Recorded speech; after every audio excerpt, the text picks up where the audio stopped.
Hello नमस्कार साथियों। तो आइए जल्दी से आपका जो एलटी ग्रेड का एग्ज़ाम हुआ है जस्ट अभी जो है उसके जो जीएस के प्रश्न आए हुए हैं उनको फटाफट से जान लेते हैं। उनका राइट आंसर क्या है, उसकी आंसर की आपको एकदम ऑथेंटिक तरीके से मैं दे देता हूँ। जैसे सबसे पहला सवाल पूछा गया 2011 की जनगणना के अनुसार साक्षरता दर कितनी थी? ये थी आपकी 74%। कितनी थी?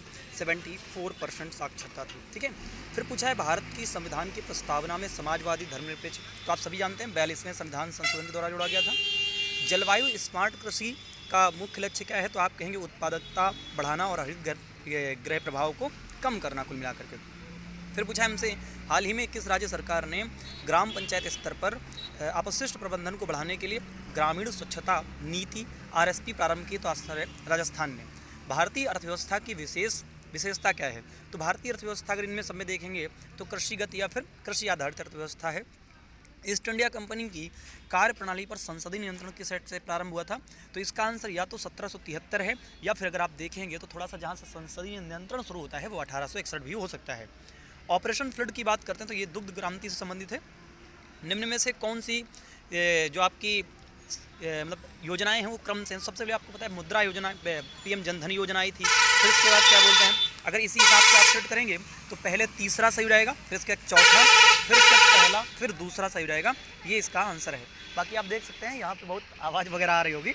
चलिए फिर पूछा है जंतु जगत का सबसे बड़ा संघ क्या है? तो आप कहेंगे जंतु जगत का सबसे बड़ा संघ था आर्थ्रोपोडा। क्या था? आर्थ्रोपोडा सबसे बड़ा संघ था। क्रिटिकल निम्न में से किसकी संकट? तो गेहूं और जौ को मिलाकर बनता है। वाष्पीकरण के परिणाम स्वरूप विशेष मरुस्थलीय क्षेत्रों में जिंक मिलता है आपको। कौन सा युग्म सही सम्मिलित नहीं है? सीएफआई यानी कि FCI food corporation of India, ये क्या करता है? गेहूं और चावल की धान की खरीद करता है। नाफेड राष्ट्रीय जैविक उत्पादन कार्यक्रम को लागू करने वाली नोडल एजेंसी है। या फिर विपणन एवं निरीक्षालय। तो अगर इसका आंसर राइट देखेंगे तो इसका आंसर हो जाएगा बी पार्ट जो है वो सही सम्मिलित नहीं है। पशु जब क्या करते हैं, जुगाली करते हैं खाना खाने के बाद, तो उसमें क्या निकलती है? उसमें जो है आपकी मेथेन गैस निकलती है। ठीक है।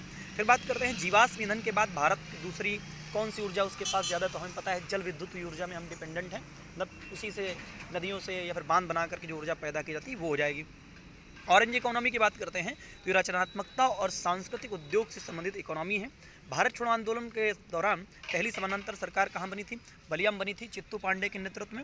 फिर बात करते हैं संसद में राष्ट्रीय ग्रामीण रोजगार मिशन 2005 का है भाई, मनरेगा जिसको कहते हैं आप। उद्योग चूना पत्थर इन सब की अगर बात करते हैं तो जिप्सम मतलब सीमेंट, तो आंसर कर जाएगा सीमेंट उद्योग के लिए संबंधित है।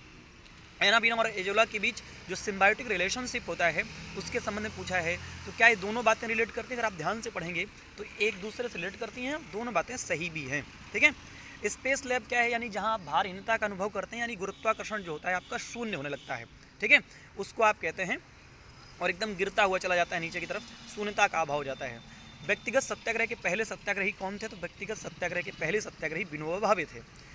अब बात कर रहा है कि जिस प्रकार उत्तराखंड में चिपको आंदोलन था वैसे ही दक्षिण भारत में अपिको आंदोलन था, पांडुरंग हेगड़े थे। ब्रिटिश भारत में पहला स्थापित विश्वविद्यालय तो कहाँ था? कलकत्ता में स्थापित हुआ था।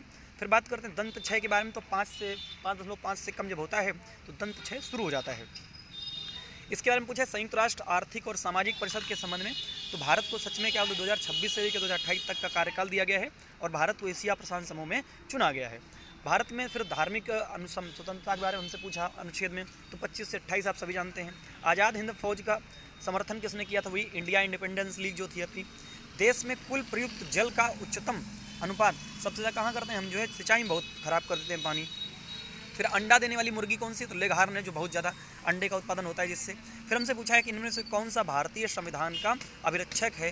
तो सुप्रीम कोर्ट इज़ द क्या है आपका custodian of the Indian constitution. तो दोस्त ये थे आपके क्या बोलते हैं वो 30 प्रश्न जो एग्जाम में पूछे गए हैं, और थोड़ी देर के बाद मैं आपको मिलूंगा इतिहास और फिर पॉलिटी के प्रश्नों के साथ।